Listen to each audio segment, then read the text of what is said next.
Hi friends, எல்லாருக்கும் மாலை வணக்கம். இன்றைக்கி பிறந்தநாள் திருமண நாள் கொண்டாடுற எல்லாருக்கும் என்னுடைய வாழ்த்துக்கள். நேற்று ஒரு கொஸ்டின் கேட்டிருந்தேன். நம்ம சேனலில் உள்ளது யார் மாதிரி வாழக்கூடாது அப்படின்னு கேட்டிருந்தேன். அதுக்கு நிறைய பேர் பானுமதி, அலெக்ஸ் தான் சொல்லியிருந்தீங்க. அப்புறம் கொஞ்சம் பேர் இவனையும் சொல்லியிருந்தீங்க, இசையும் சொல்லியிருந்தீங்க.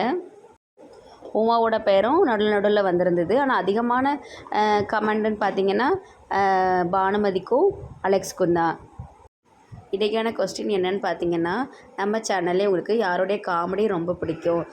நான் நிறைய பேர் நிறைய காமெடி பண்ணுவாங்க. அதில் உங்களுக்கு குறிப்பிட்டு இவங்க வந்தாலே எனக்கு நல்ல காமெடியாக இருக்கும், இவங்க கேரக்டரில் ரொம்ப காமெடி அதிகமாக இருக்குது அப்படின்னு நீங்கள் ரொம்ப ரசித்து பார்க்கக்கூடிய கேரக்டர் யார் அப்படிங்கிறத மறக்காமல் கமெண்ட் பண்ணுங்கள். சரி, வாங்க வீடியோக்குள்ளே போகலாம். Good morning sir. என்னப்பா சொல்லாம கொள்ளாம ஓடிட்ட? அப்படி என்ன குறை வச்சு உனக்கு நல்ல ரூம் தானே கொடுத்தேன்?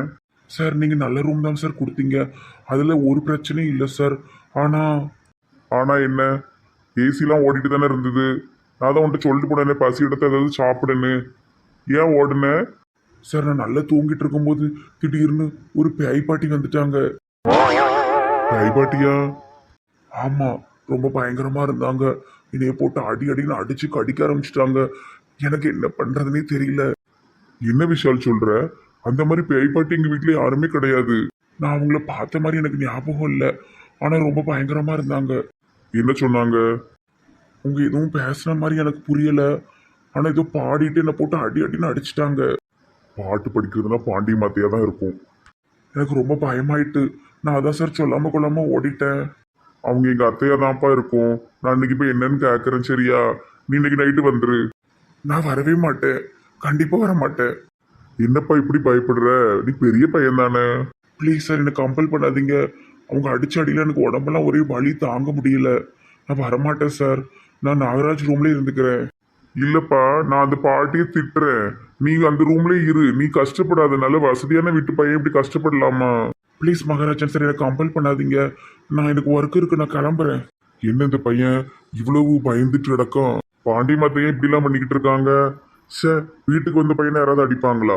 என்னதான் இந்த அத்தைக்கு வேணும்னு எனக்கே தெரியல.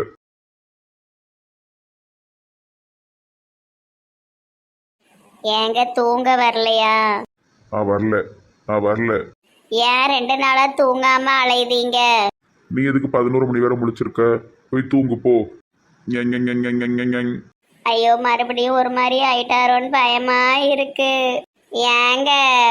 எனக்கு மறுபடியும் பைத்தியெல்லாம் பிடிக்கல, நீ பயப்படாத. எனக்கு ஒரு வேலை இருக்கு. அது என்னன்னு சொல்லுங்க. சொல்றேன், நீ போ. ஏன் இவர் இப்படி பண்றாரு? சை, இவர் இப்படிலாம் பண்ணா நான் எப்படி நிம்மதியா தூங்க முடியும்? ஏம்மா நீ உறங்கலையா? நீ படுத்ததுக்கு அப்புறம் தானம்மா நான் படுப்பேன். என்னம்மா புதுசா கேள்வி கேட்க? ஆமா, கையில என்னது? நம்ம கம்பெனில தயாரிக்கிற தேங்காய் எண்ணெய், சுத்தமான தேங்காய் எண்ணெய். இதை ராத்திரிக்கு தலையில தேய்ச்சிட்டு காலையில நல்ல ஷாம்பு போட்டு வாஷ் பண்ணிடுவேன், நல்லது. அம்மாவுக்கு ஒரு பாடல் வச்சுட்டு போ. அம்மாவுக்கு பாரு முடி ரொம்ப கொட்டுது. உனக்கு தான் நல்லா இருக்கம்மா முடி, அப்புறம் என்ன? இருந்தாலும் நானும் தேய்ச்சிக்கிறேம்மா. சரிம்மா, சாப்பிட்டியா? நான் 7:30 சாப்பிட்டேம்மா. நீ சாப்பிட்டியாம்மா? ஆளையே மெலிஞ்சிட்டம்மா. வேலைன்னு வேலையிலே இருக்காதம்மா. அதனால நல்லா சாப்பிடுதம்மா. எனக்கு என்ன பெரிய வேலை இருக்கு? என்ன ஃபேக்டரியில உட்காந்து ஒர்க்கா பண்ணிக்கிட்டு இருக்கேன். நம்ம ஆளுட்டமா தான் பார்த்துக்கிட்டு இருக்கேன். நீ சும்மா இரு. பாண்டி மாத்த, என்ன மருமகனே இந்த நேரம் வந்திருக்கிய? வாங்கத்தான். நீங்க பண்றதே உங்களுக்கு நியாயமாத்த? ஏன் அப்படிலாம் பண்ணுவீங்க? என்ன மருமகனே, மெத்த மேல உட்காரக்கூடாதோ? காலை தொங்க போட்டு உட்காரணுமோ? ஐயோ, அதை நான் சொல்லல. விஷால் எதுக்கு நேத்து நைட்டு போயிட்டு அடிச்சிங்க ரூம்ல போய்? விசாலா? விசாலு குசாலு யாரது? நேத்து நைட்டு நான் வீட்டுக்கு கூட்டு வரும்போது பாத்தீங்களா ஒரு பையன், அவன் எதுக்கு அடிச்சிங்க ராத்திரி? என்னதான் சொல்லுவீங்க? ஆமா, நேத்து ராத்திரி அத்தை அவனை ரூம்ல போயிட்டு அடின்னு அடிச்சு கடிச்சிருக்காங்க. ஏ கடவுளே, உங்களுக்கு என் மேல என்ன கடுப்பு? இப்படி பொய் பழி படுத்தீங்க? அவன் உங்களதான் சொல்லுதான். இப்ப ஏது எடுப்பான்? என் மேல அவனுக்கு என்ன கடுப்பு? எம்மா, விசாலா நீ கடிச்சியா? மெண்டல் கணக்கா பேசிக்கிட்டு இருக்காத. ராத்திரி உன் கூட தானே உறங்கிட்டு இருக்கேன். நான் போய் ரூமா யாரை போய் கடிச்சுக்கிட்டு இருக்கேன்?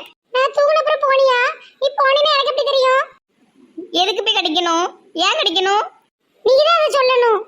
தூரம் ஓடிட்டு பத்துக்க. எரிச்சலா இருக்குன்னா மதுரைக்கே ஓடிடுவேன். நான் எதுக்கு கடிக்க போறேன்? நான் படுத்தேன்னா அப்படியே உறங்கிருவேன், காலையில தான் எந்திரிப்பேன். உங்களை தான் அவன் சொல்றான் பேய் பாட்டிங்க. முடிய கிட்டு கிட்டுன்னு கேட்கவும் மாட்டேங்க. இங்க இருக்க மருமோனே, நாங்க இருக்கிறது உங்களுக்கு பிடிக்கலன்னு சொல்லிங்க, நாங்க மதுரைக்கே போயிருந்தோம். என் மவளை கூட்டி நான் போயிருந்தேன். சும்மா அந்த பொய்யெல்லாம் பேசிட்டு அலையாதீங்க, எனக்கு பிடிக்காது பத்திடுங்க. இத்த நீங்க கடிச்சிங்கன்னா கடிச்சேன்னு ஒத்துக்கிட வேண்டியதானத்த, எதுக்கு இவ்வளவு கோவப்படுறீங்க? அந்த பையன் தான் சொல்லுதாம்ல. நேர்ல வந்து என்னைய சொல்ல சொல்லுங்க பாப்போம். எனக்கு ஒரு வேலை இல்லையோ, நல்ல கதையா இருக்க. அவன் பாவம் ஓடிட்டான். இனிமே அப்படி பண்ணாதீங்க அத்தை. இந்த பண்ணலன்னு சொல்லிக்கிட்டு இருக்க, பண்ணாதீங்க தலா. இந்த உருண்டை டாக்டர் இப்படி தான் இந்த ஆளுக்கு பொண்ணு கொடுக்க போறானோ. சரி, எனக்கு இருக்கு. சும்மா இருமா இடி. அந்த பையில நான் போய் எதுக்கிட்டி கடிச்சு வைக்கணும்? எனக்கு அவனுக்கு என்னடி பிரச்சனை? நீ தூக்கத்துல நடக்கவும் மாட்டியம்மா. என்னாச்சு உனக்கு அந்த பையனை பிடிக்கலையோம்மா? ஐயோ கடவுளே, இவ்வளவு அவங்க கூட சேர்ந்துக்கிட்டு லூஸ் மாதிரி பேசிட்டு நடக்கா. போட்டி, நான் யாரையும் கிடைக்கல. அப்படியே அத்தை அப்படி பேசாங்க? நான் விசாரிட்டே கேட்க. நீ யார்ட்டையும் போய் கேளு. அவனை என்கிட்ட நேரில் வந்து சொல்லு பாப்போம், நான் தான் கிடைச்சேன்னு. ஐயோ ஒரே குழப்பமா இருக்கம்மா. இந்த மகராஜனுக்கு என் மேலே என்னதான் கிடப்போ தெரியல, நம்மள கண்ணில் காண விட மாட்டேக்கானே சார். பாபு சார், இந்த வருஷம் இன்க்ரிமெண்ட்டே போடல பார்த்தீங்களா? ஆமா சுந்தரி மேடம், என்னத்தை போட்டு கேட்டா ஏதாட்டு கத்திட்டு கிடப்பான் அந்த ஓனரு. இனி அடுத்த மார்ச்ல தான் பார்க்கணும் பார்த்துடுங்க. சரி, ஒரு 1000 அதிகப்படுத்தி கொடுக்கலாம். நீங்க ஒய்யாம லீவ் எடுக்கீங்கல்ல, நீங்க எப்படி கேட்க முடியும்? நான் கேட்டே இல்லைன்ட்டாரு. லீவுக்கும் அதுக்கும் என்ன சார் சம்பந்தம்? நான் என்னோட வேலையில கரெக்டா இருக்கேன், அது போதாதா? அது தெரியும் சுந்தரி மேடம், அந்த ஆளுக்கு ஒரு சாக்கு வேணுமே, ஏதாட்டு காரணம் சொல்லி தட்டி கடிக்க. வர வர எம்டி சம்பளமும் ரொம்ப லேட்டா போடுறாரு. ஆமா, ஒரு 5ஆம் தேதிக்குள்ள போட்டா என்ன, 12ஆம் தேதி வரை ஆயிருது. ஏதோ எனக்கு எங்க சித்தி சித்தப்பா இருக்க போய் கதை ஓடிக்கிட்டு இருக்கு, இல்லைன்னா ரொம்ப கஷ்டம். இப்ப என் புருஷனுக்கு ஆட்டோவும் அவ்வளவா ஓட்டம் இல்லை பத்திடுங்க. பெட்ரோல் டீசல் எல்லாம் கூட்டிட்டு போதில் என்ன செய்ய முடியும்? ஆமா, புருஷன் பொண்டாட்டி 2 பேரும் வேலை செஞ்சதான் காலத்தை ஓட்ட முடியும் சுந்தரி மேடம். ஆனா எங்க வீட்டுல ஒண்ணு இருக்கு பாருங்க, ஒண்ணுமே செய்யாது. நேட்ட வழியா இப்படி சொல்லாதுங்க, நாங்களும் ஒவ்வொரு பிசினஸா போட்டுட்டு தான் இருக்கோம். நீங்க எல்லாரும் பிசினஸ் போடுதீங்க, ஆனா அவ அங்க உட்காந்து தும்பா, ஊரை சுத்துவா, விளையாடுவா, ஒரு முயற்சி எடுத்து ஒன்றும் பண்ண மாட்டா. நேற்று பாருங்க கீதாக்கா அழகா மரத்துக்கடியில தையல் மிஷினை போட்டு தச்சு அப்படியே தள்ளிட்டாங்களாம், ஊருக்குள்ள பேசிக்கிட்டாங்க. அப்படி ஏதாவது தனியாவும் செய்ய மாட்டுக்கால. ஆட போங்க பாபு சார், நீங்க வேற. கீதாக்க தச்சு தள்ளிட்டாலும் வாட்டையா போட்டு கொடுத்து எல்லாத்தையும் திட்டு வாங்கிட்டு இருந்தா, அவளை அடிக்காம விட்டதே பெருசு. என்ன சுந்தரி மேடம் சொல்லுதீங்க? அப்படியா? ஆமா ஆமா, அது ஒரு பெரிய கூத்து. Excuse me. இது யாரு புது வரவு? சொல்லுங்க, என்ன இங்க ஏதாவது வேலை இருக்குமா? இங்க உண்டான ஆளுகளுக்கே ஒழுங்கா சம்பளம் போட மாட்டேங்காங்கல்ல, நீங்க என்ன வேலை தேடி வந்திருக்கீங்க? நான் அவங்க எம்டியே கொஞ்சம் பார்க்கணுமே. அப்படி திடீர்னு யாரையும் உள்ள விட்டா ஏசு வர. இல்ல ஜாப் கேட்டு வந்திருக்கேன்னு சொல்லுங்க.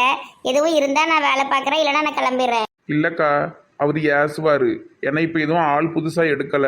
குடும்ப சூழ்நிலை காரமா வேலை தேடி வந்திருக்கேன், கொஞ்சம் கேட்டு பாருங்களேன். வேண்டாட்டாருன்னா நான் போயிருந்தேனே, லேசா ஒரு இன்டர்வியூ மட்டும் வைக்க சொல்லுங்களேன். நீங்க சொல்றதுக்காக வேணா நான் கேட்க. Excuse me sir. Yes, come on. Sir, ஒரு லேடி எதுவும் வேலை இருக்குமான்னு கேட்டு வந்திருக்காங்க. அதுக்கு நீங்க என்ன சொன்னீங்க? அப்படி எதுவும் இல்லை, ஆள்லாம் இப்போ எதுவும் எடுக்கலை அப்படின்னு. இல்லை, நான் எம்டியை பார்த்துட்டு தான் போவேன், குடும்ப சூழ்நிலைக்காரமாக வேலைக்கு வந்திருக்கேன், கொஞ்சம் என்ன உள்ளே விடுங்க, ஒரு 5 நிமிஷம் மட்டும்தான் அப்படின்னு சொல்லி அடம் பிடிக்காங்க. அப்படித்தான் வந்து அடம் பிடிப்பாங்க. நீங்க தான் ஏதாவது சொல்லி அனுப்பணும், இதை என்கிட்ட வந்து மடக்கிட்டு கேட்கணுமா? இல்லை சார், அவங்கள பார்த்தா கொஞ்சம் பெரிய லேடி மாதிரி இருக்கு. பாவம், என்ன கஷ்டத்தில் இந்த வயசில் வேலைக்கு வந்திருக்காங்களோ. என்ன ஒரு 90 வயசு இருக்குமா? இல்லை சார், அவங்களுக்கு ஒரு 45 அந்த மாதிரி இருக்கும். இல்ல இங்க உண்டான ஆளுகளுக்கே சம்பளம் கூட வழி இல்ல, அனுப்பி விட்டுருங்க பாபு. அது பாவம் போக மாட்டுக்கு, நான் என்ன செய்ய? பாபு. என்ன சார்? சரி, வர சொல்லுங்க. அப்படி என்னதான் வயசு அவங்களுக்குன்னு பாத்துருவோம். சரி சார். எம்டி குசுப்புக்காரன், ஆள் எப்படி இருக்குன்னு பாக்குறதுக்காக கூப்பிடுதான். ஏக்கா, உங்களை எம்டி கூப்பிட்டாங்க, நீங்க உள்ள போங்க. ரொம்ப நன்றி சார், ரொம்ப நன்றி மேடம். சரி சரி. எம்டி 30 வயசுக்கு மேல ஆனாலே ஆள் எடுக்க மாட்டான். இவங்களை பார்த்தா 40 வயசு மாதிரி தெரியுது. என்னத்த வேலை கொடுக்க போறான்? இல்லைன்னு சொல்றதுக்காண்டி உள்ள கூப்பிடுவான். ஆமா ஆமா, அப்படிதான் செய்வாருன்னு நினைக்கிறேன். Excuse me sir. Mallika, Shanmugam, நீயா? உன்னை இப்படி நான் பாப்பன்னு எதிர்பார்க்கவே இல்லை. நீ பெரிய பணக்காரியாச்சே, என்னாச்சு? என்ன ஆச்சு? எல்லாம் மண்ணா போச்சு.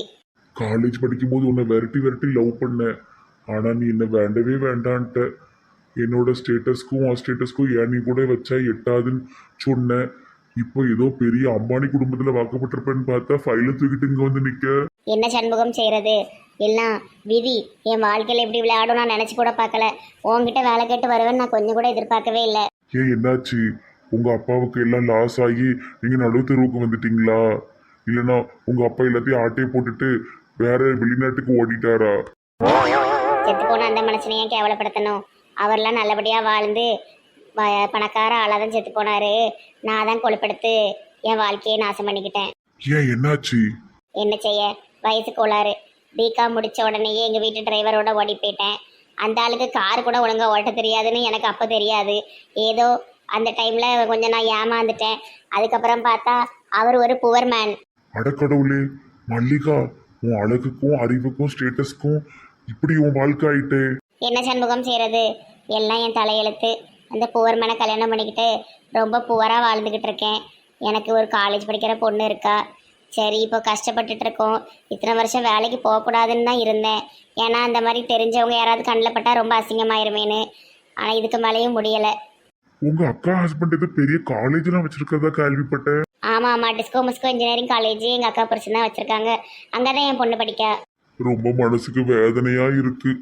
நீ இப்படி இருப்ப நான் நினைச்சு கூட பார்க்கவே இல்லை தெரியுமா? Past is past Shanmugam, you don't cry. சரி, நான் வேற ஆஃபீஸ்க்கு போகிறேன். நோ நோ, என்னுடைய முன்னாள் காதலி வேலை தேடி வந்திருக்கா, நான் எப்படி விட முடியும்? நீ என்ன படிச்சிருக்க? பிகாம் ஃபர்ஸ்ட் கிளாஸில் பாஸ் ஆகியிருக்கேன். மேற்கொண்டு படிக்க முடியல. சரி, இங்க அக்கவுண்ட் செக்ஷன்ல உனக்கு நான் வேலை வாங்கி தரேன், சரியா? ரொம்ப நன்றி சண்முகம். இந்த ஹெல்ப்பை நான் மறக்கவே மாட்டேன். அட சும்மா இரு மல்லிகா. சரி வா, என்னுடைய ஸ்டாஃப்ட்டு உன்னை இன்ட்ரடியூஸ் பண்ணி வைக்கிறேன். வா. Good morning sir. இவர் என்ன அழுதுகிட்டு வராரு? Shanmugam don't cry. சரி சரி. என்னது சண்முகமா? பேர சொல்லி கூப்பிடுது இந்த பொம்பளை. பாபு, இவங்க மல்லிகா, எனக்கு ரொம்ப வேண்டியப்பட்டவங்க. இவங்க இனிமே அக்கௌண்ட்ஸ் பார்ப்பாங்க, சரியா? இவங்களுக்கு எல்லாம் நல்லா ட்ரெயின் பண்ணி விட்டுருங்க. சார் நமக்கு தான் இப்போ ஆளே தேவையில்லையே சார். நான் சொன்னதை மட்டும் செய்யுங்க. சார் ஏற்கனவே இங்கே நாங்கள் அக்கௌண்ட்ஸ் 3 பேர் பார்க்கோமே சார். இவங்களை கொண்டு எங்கே போட? சுந்தரி மேடம், நான் எம்டியா நீங்க எம்டியா? எம்டி நீங்கள் தான். ஆனால் உங்களை விட அதிகமான வேலையும் அறிவும் உள்ளது எனக்கு தான். இவங்க அக்கௌண்ட் செக்ஷன்ல நம்ம இருப்பாங்க, அவ்வளவுதான். இவங்க கிட்ட யாரும் கோவப்படவோ மரியாதை இல்லாமையோ நடக்கக்கூடாது. ஆமா, அது மட்டும் இல்லாம இவங்கள ரொம்ப ஸ்பெஷலா ட்ரீட் பண்ணணும். இவங்க உங்களை மாதிரி சாதாரண ஸ்டாஃப் கிடையாது, எனக்கு ரொம்ப ரொம்ப வேண்டியப்பட்டவங்க. உங்க தங்கச்சியா சார்? சி, தங்கச்சி கிடையாது, வேண்டியப்பட்டவங்கன்னு சொல்லிக்கிட்டு இருக்க. அப்புறம் என்ன தங்கச்சி? ஆளை பார்த்து மயங்கிட்டானா? மல்லிகா, ஹாப்பி தானே?